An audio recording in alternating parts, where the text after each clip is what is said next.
कि आंदोलन के माध्यम से जो देश का किसान ही नहीं जागा है, देश का हर वर्ग जो है वो जाग गया, वो अब अपने अधिकार की बात करेगा। भाई आप छात्रों को छात्रवृत्ति देने की बात करते हो, बेरोजगारी भत्ता देने की बात करते हो, आप फ्री की चीज़ देने की बात कर रहे हो, लेकिन देश का जो नौजवान है वो अपना रोजगार मांग रहा है, वो नौकरी मांग रहा है। आप नौकरी की बात कीजिए।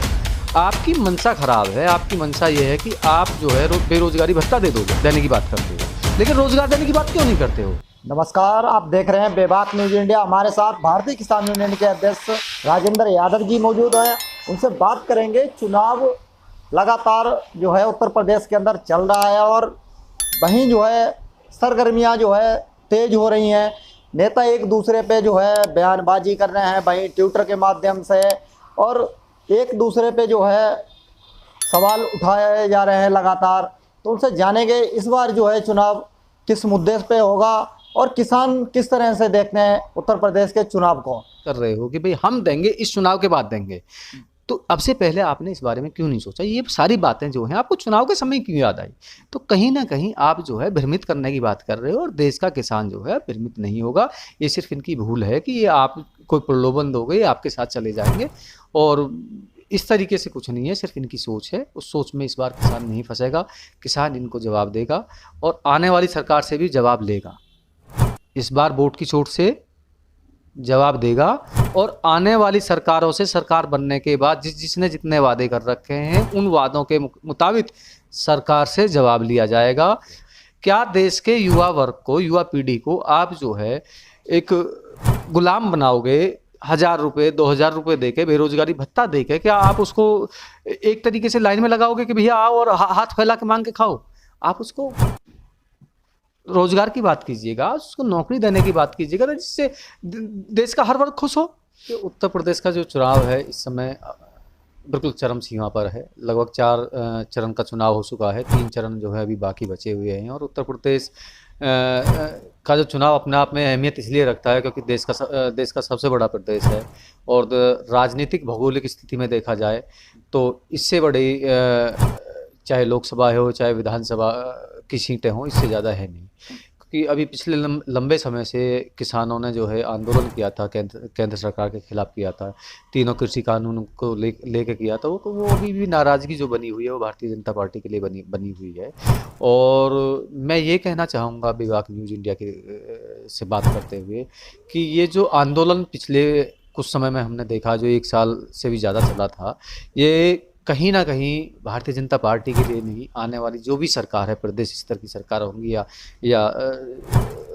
देश की सरकार होगी, केंद्र को चलाने वाली सरकार होगी, उनके लिए कहीं ना कहीं ये बहुत बड़ी चीज़, क्या कहते हैं, बहुत बड़ा एक निर्णय लेने की दशा होगी। क्योंकि हम देख पा रहे हैं कि अब देश का किसान जो है वो जागरूक हो चुका है। आने वाली सरकारें बहुत बड़े बड़े वादे कर रही हैं, बहुत ज़्यादा फ्री की, क्या कहते हैं, बात कर रही हैं। तो कहाँ से ये फ्री की बात है जो पूरी करेंगे? क्योंकि अब किसान जो है, अब देश का जो जवान है, देश का किसान है, देश का जो युवा वर्ग है, वो सरकार से जवाब मांगेगा कि आपने हमसे वोट लेते हुए इतने सारे वादे किए थे, इतनी सारी बातें करी थी, तो कहाँ से इनको पूरा करोगे? क्योंकि सरकार बनने के बाद वो जो मैनिफेस्टो होता है उसको मुझे लगता है कि जितनी भी राजनीतिक दल होते हैं वो भूल जाते हैं। लेकिन अब आने वाला समय ऐसा आएगा कि उन्हीं राजनीतिक पार्टियों से, सरकार से किसान उन मैनिफेस्टो पर बात करेगा कि आपने हमसे ये वादे किए थे, अब आप इन्हें पूरा कीजिएगा। क्योंकि अब से पिछले कुछ समय पीछे अगर हम लोग जाएं तो हम देखते थे कि देश का किसान सरकार से जवाब नहीं कर पाता था, उससे अपने दिल का हाल नहीं कह पाता था। तो कहीं ना कहीं ये जो आंदोलन है, ये आंदोलन मेरा अपना मानना है कि देश के आम जन को जो है जगाने का काम किया है। जब देश का आम जन जाग गया है तो वो अपने अधिकार की बात करेगा, अपने काम की बात करेगा, अपने रोजगार की बात करेगा, युवा वर्ग पढ़ाई की बात करेगा, अपने नौकरियों के बारे में बात करेगा। तो ये कहीं ना कहीं सरकारों की अब जो है जवाबदेही बहुत ज़्यादा बढ़ जाएगी, और बढ़नी भी चाहिए। क्योंकि बहुत झूठ के सपने दिखा कर वोट तो हमसे हासिल कर लेते हैं, लेकिन मिलने को हमें मिलता क्या है?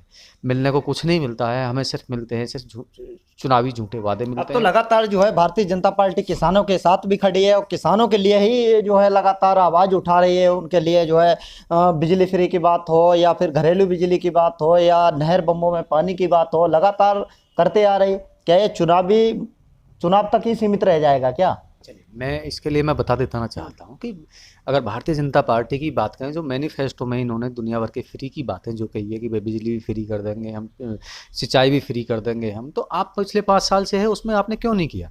सबसे बड़ा मजाक जो किया है वो मुख्यमंत्री आदित्यनाथ जी ने जो किया है वो 6 जनवरी, मुझे तारीख याद है अभी भी, 6 जनवरी को एक प्रेस को संबोधित करते हुए कहा था कि आज से तत्काल प्रभाव से प्रदेश के किसानों का, आम जन का जो है बिजली का बिल हाफ और सरचार्ज हाफ तत्काल प्रभाव से हम लोग लागू करते हैं। लेकिन उसके कुछ समय बाद जो है आचार संहिता लग गई थी, आचार संहिता का बहाना दे के या कुछ भी कह लें उसको हम लोग, लेकिन वो लागू नहीं किया। जब माननीय मुख्यमंत्री, माननीय ऊर्जा मंत्री इस बात को कहते हैं कि भाई हम लोग जो है तत्काल प्रभाव से, तत्काल प्रभाव होता क्या है? तत्काल प्रभाव होता है कि इधर से बोला उधर से लागू हो गया। तो ऐसा कुछ अगर, मुझे लग रहा है कि आप भी उत्तर प्रदेश में रहते हैं, तो क्या आपको लगता है कि बिजली का बिल आधा और सरचार्ज आधा हुआ है? मेरे ख्याल से नहीं हुआ। तो ये कहीं ना कहीं जनता को बरगलाने की बात, जनता से झूठ बोलने की बात है। क्योंकि एक PLI जो है वो दर्ज हुई थी माननीय सुप्रीम कोर्ट में, तो उसमें पूछा गया था कि भाई ये जो चुनावी वादे होते हैं, मैनिफेस्टो जो होता है, क्या इस पे लागू करना अनिवार्य हो सकता है? तो माननीय सुप्रीम कोर्ट ने इसमें मना कर दिया था कि इस पर कोई ऐसा केस नहीं बनता है। राजनीतिक पार्टियां हैं, प्रलोभन देती हैं, वो प्रलोभन में आप आना ना आना आपकी बात है, क्योंकि ये कोई दंडात्मक चीज़ तो है नहीं। भाई इन्होंने प्रलोभन दे दिया, इसको लागू करें ना लागू कर दे, ये तो राजनीतिक पार्टियों का है कि इसे लागू कर पाते नहीं कर अब तो पाते। है लगातार किसानों की बात भी जो है भाजपा सरकार कर रही, किसानों की मांगे भी मान ली गई। तो अब क्या जो है किसान भारतीय जनता पार्टी को किस तरह से देखते हैं? देखिए, भारतीय जनता पार्टी की मैं बात करूं, भारतीय जनता पार्टी जिस तरीके से 1 साल से ज़्यादा आंदोलन चला था, उस आंदोलन में देखा होगा जो वादे किए थे, उन वादों से बिल्कुल एक तरफा से, क्या कहते हैं, कोई काम नहीं हुआ उस पर, उसको एक तरफ रख दिया गया है। तीनों कृषि कानून की बातें हैं, हाँ, वो दबाव में लाके माननीय प्रधानमंत्री जी ने वो वापस ले लिए, लेकिन उसी के उस आंदोलन से जुड़े हुए जो अन्य पहलू थे, चाहे वो लखीमपुर खीरी की घटना का मामला हो, चाहे किसानों पर मुकदमे दर्ज हों, शहीदों का दर्जा देने वाली बात हो, या और अन्य मुद्दे जो इससे जुड़े हुए थे, वो मुद्दे जस के तस पड़े हुए हैं। तो ऐसा जब आप लोगों ने वादा कर दिया, लिखित में दे दिया, उसके बावजूद भी आप काम नहीं कर रहे हो, तो कहाँ आप सरकारों के, किसानों की बात कर रहे हो? आपने तो सिर्फ वही जो झूठे वादे करने वाली बात है, झूठे वादे किए हैं आप लोगों ने। इसे कम से कम धरातल पे लाओ। किसान आपके ऊपर भरोसा करके वहां से उठ गया था, उसे तत्काल प्रभाव से लागू कर नहीं, देते। अगर भारतीय जनता पार्टी अगर झूठ बोल रही है तो और अन्य पार्टियां रही हैं, वो किसानों के कितना साथ खड़ी हुई हैं और उन्होंने किसानों के ऐसा क्या कर दिया जो है इससे पहले कोई किसानों के लिए बिजली फ्री हुआ या पर पानी के नहर के लिए कुछ फ्री हुआ हो? तो ऐसा कुछ अदर पार्टियों ने किया था क्या कुछ? मैं आपसे वही बात कह रहा हूँ कि देश का किसान जो है, देश का नौजवान जो है, देश का व्यापारी जो है वो जाग गया है। ये जो मैनिफेस्टो की बात कर रहा हूँ, मैं सभी राजनीतिक दलों की बात कर रहा हूँ। मैं अगर मैनिफेस्टो इस पर मुद्दे क्या रहेंगे? चुनावी मुद्दे जो है क्या रहने वाले हैं? बेरोजगारी हो गई, जिस तरह से युवा जो है लगातार आवाज उठा रहे हैं कि रोजगार नहीं मिल रहा, शिक्षाओं को जो भी विद्यार्थी हैं उनको पीटा जा रहा है, तो वो आवाज़ लगातार कहीं ना कहीं अपनी उठाते हुए दिखाई दे रहे हैं। क्या उनको नौकरियां हो गई तो और महंगाई हो गई, तो इस पे क्या सरकार जो है दोबारा से कुछ ध्यान दे सकती है क्या? ध्यान दे सकती नहीं है, ध्यान देना ही पड़ेगा, क्योंकि मैं वहीं से बात आपको ले जाता हूँ। क्योंकि ये थे हमारे साथ भारतीय किसान यूनियन के अध्यक्ष राजेंद्र यादव जी। इन्होंने कहा है कि किसान पूरी तरह से, जिस तरह से आपने देखा कि 13 महीने से आंदोलन करता रहा गाजीपुर बॉर्डर पे, और किसान पूरी तरह से जो है अब जागरूक हो चुका है और किसानों के साथ साथ जनता भी जागरूक हो चुकी है। और इस बार जो है उत्तर प्रदेश की जनता वोट की चोट से जो है जवाब देने वाली है।